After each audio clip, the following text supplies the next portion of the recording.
चल चल जल्दी जल्दी चल बलराम, वो तालाब रास्ते में ही पड़ने वाला है। और सुन, जैसे ही वो तालाब आए ना, अपने कदमों की रफ्तार तेज कर देना। अरे क्या कहूँ तुझको भी मैं, सबने कहा था कि दूसरे रास्ते से जाओ, दूसरे रास्ते से जाओ, पर तू है कि माना ही नहीं। पता नहीं क्या कहूँ तुझे, जल्दी जल्दी चल। ये सुनकर बलराम हंसने लगा। क्यों भाई, क्या अंदर से दुखी हो रही है क्या? डर लग रहा है क्या? बकवास मत कर हरिया। अरे मैं भी वैसे तो काफी समय से सुनता आ रहा हूँ कि उस तालाब में एक काला हंस रहता है जो सामने आकर सवाल पूछता है। अरे धात, अरे मूर्ख, काला हंस हो या सफेद हंस, कभी भी मनुष्य की आवाज में बात कर सकता है क्या? नहीं ना।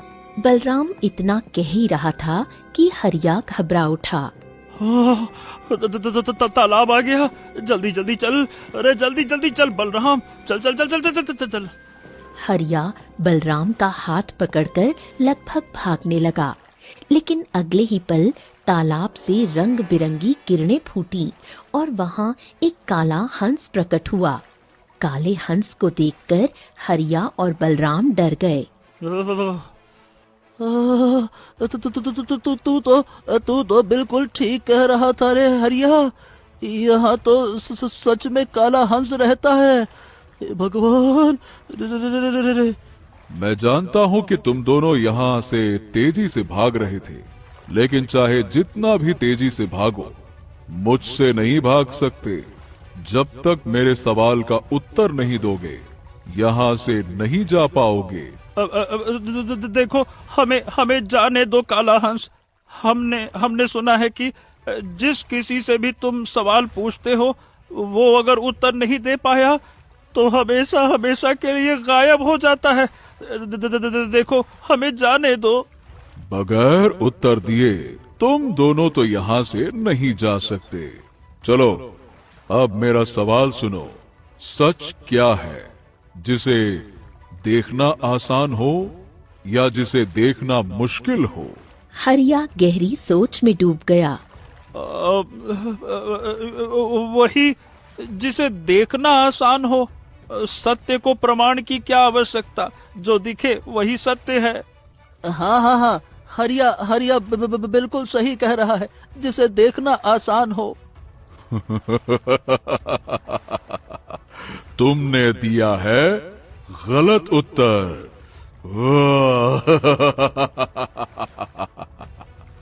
इतना कहते ही काले हंस की आंखों से रंग बिरंगी किरणें निकलीं, जो हरिया और बलराम पर पड़ी और दोनों तालाब में गिरकर रंग बिरंगी रोशनी के साथ गायब हो गए।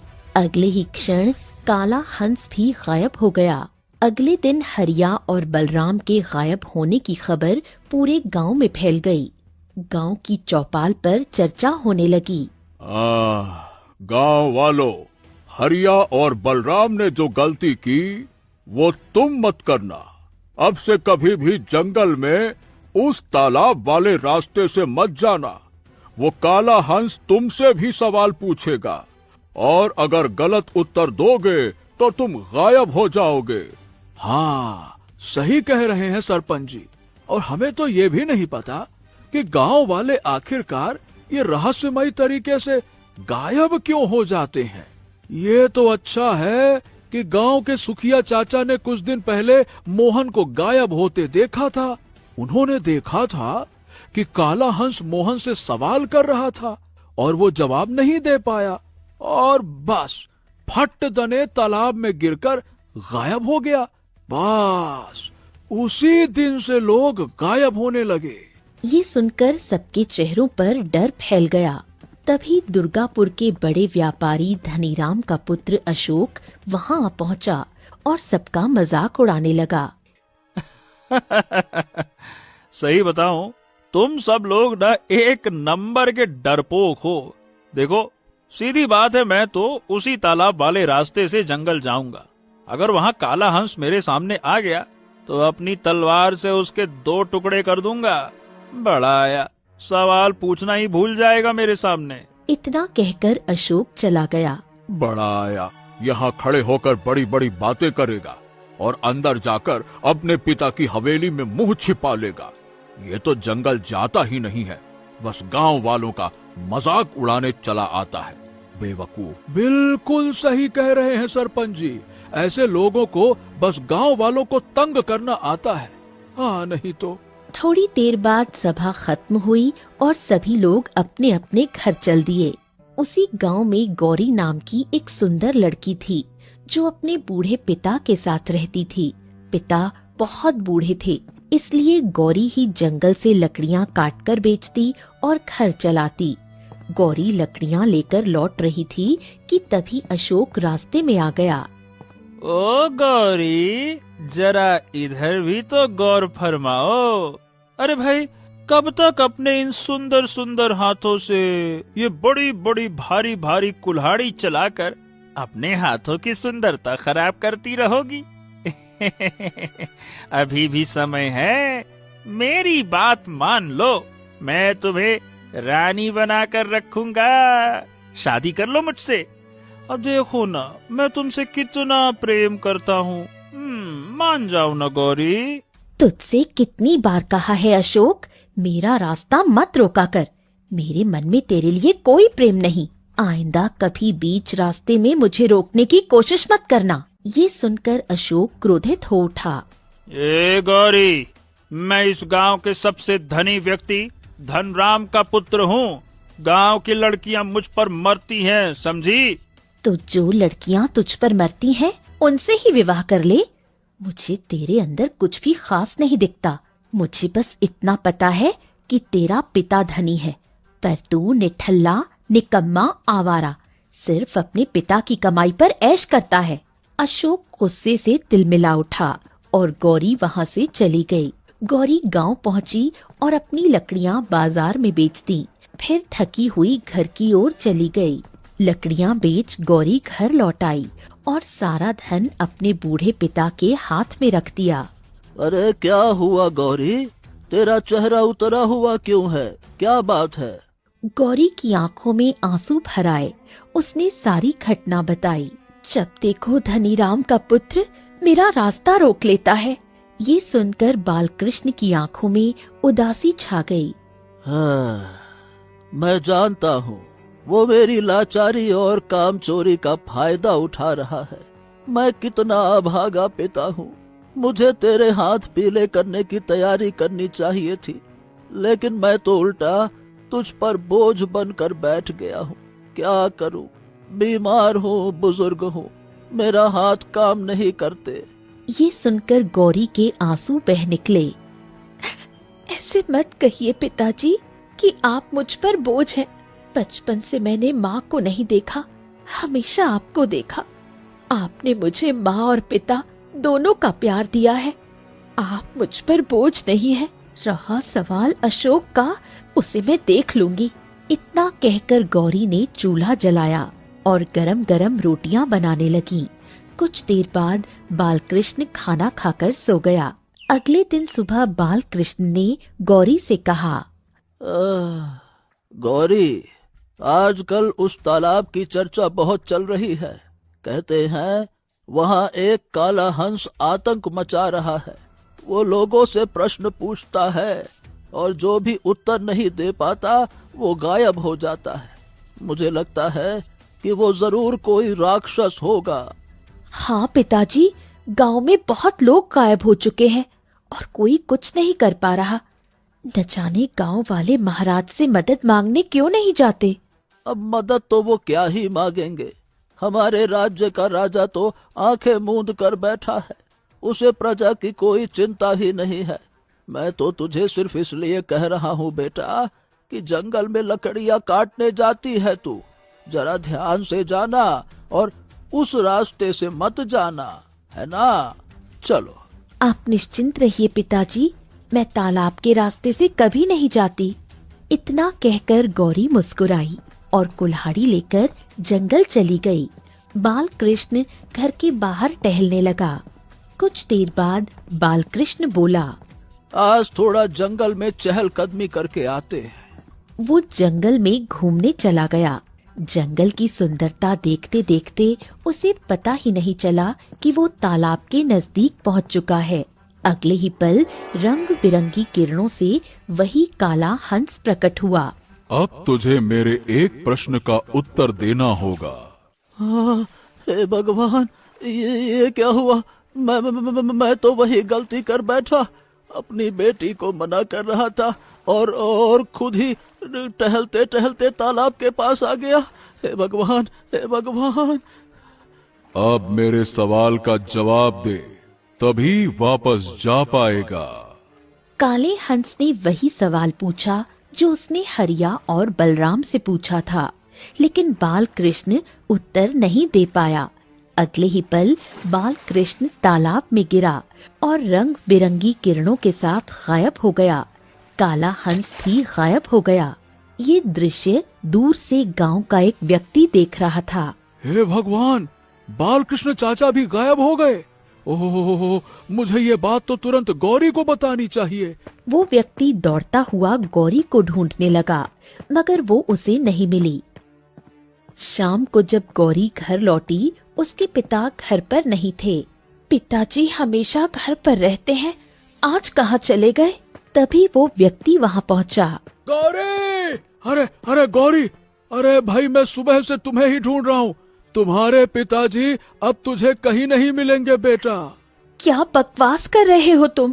गांव वाले ने पूरी घटना गौरी को बताई। मैं बहुत दूर खड़ा था, मैंने अपनी आंखों से देखा।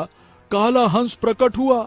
उसने बालकृष्ण चाचा से प्रश्न किया, वो उत्तर नहीं दे सके और गायब हो गए। इतना कहकर वो व्यक्ति चला गया। अगले दिन बाल कृष्ण के गायब होने की चर्चा और अफवाहें पूरे गांव में फैल गईं। गौरी अपने घर में फूट फूट कर रो रही थी। तभी धनीराम का पुत्र अशोक वहां आया। अरे गौरी, गौरी चुप हो जा, चुप हो जा। इतनी चिंता क्यों कर रही है? तेरा बूढ़ा पिता वैसे भी इतना बूढ़ा हो चुका था कि कुछ समय बाद तो चला ही जाता।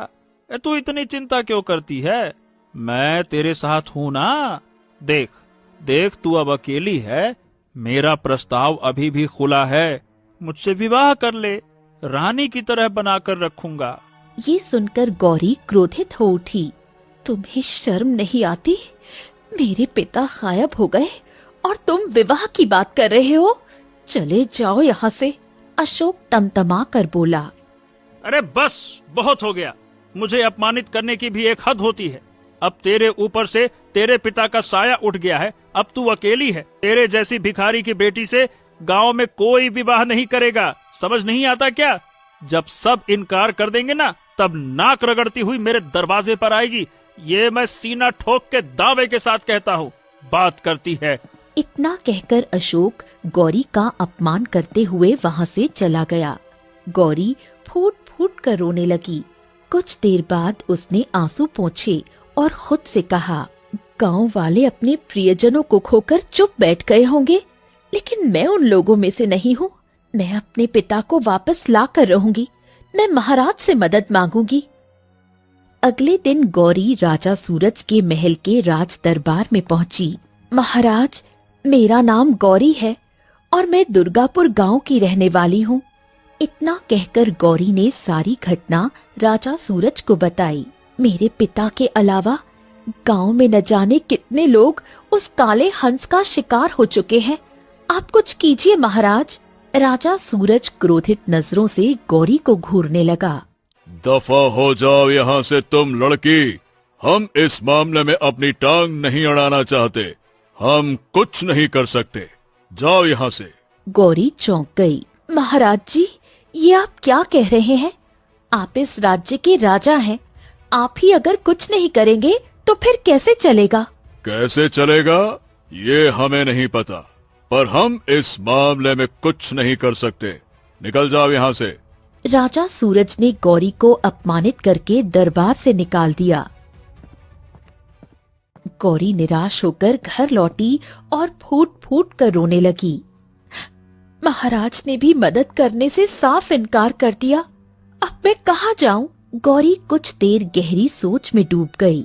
अचानक उठ खड़ी हुई और बोली, कोई मेरा साथ नहीं देगा तो कोई बात नहीं, मैं स्वयं अपने पिता को ढूंढूंगी। अब मैं उस काले हंस के पास खुद जाऊंगी। देखती हूँ ऐसा कौन सा प्रश्न पूछता है जिसका उत्तर कोई नहीं दे पाता। इतना कहकर गौरी घर से बाहर निकली और जंगल की ओर चल दी। रास्ते में उसे सरपंच मिला। अरे गौरी, कहाँ जा रही हो बेटा? तालाब के किनारे जा रही हूँ। मैं देखना चाहती हूँ कि वो काला हंस कौन सा सवाल पूछता है। ये पागल हो गई हो क्या बेटा? अरे तू वहाँ से कभी वापस नहीं आएगी।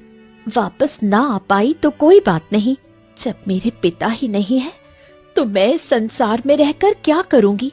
या तो पिता को वापस लाऊंगी या फिर कभी नहीं लौटूंगी। सरपंच ने बहुत समझाया पर गौरी नहीं मानी। कुछ देर बाद वो तालाब की ओर बढ़ गई। गौरी तालाब के पास पहुंची और जोर से बोली, कहाँ है तू काले हंस? मेरे सामने आ। मैं भी जानना चाहती हूँ तेरा वो कौन सा प्रश्न है जिसका उत्तर कोई नहीं दे पाता और तू उसे गायब कर देता है।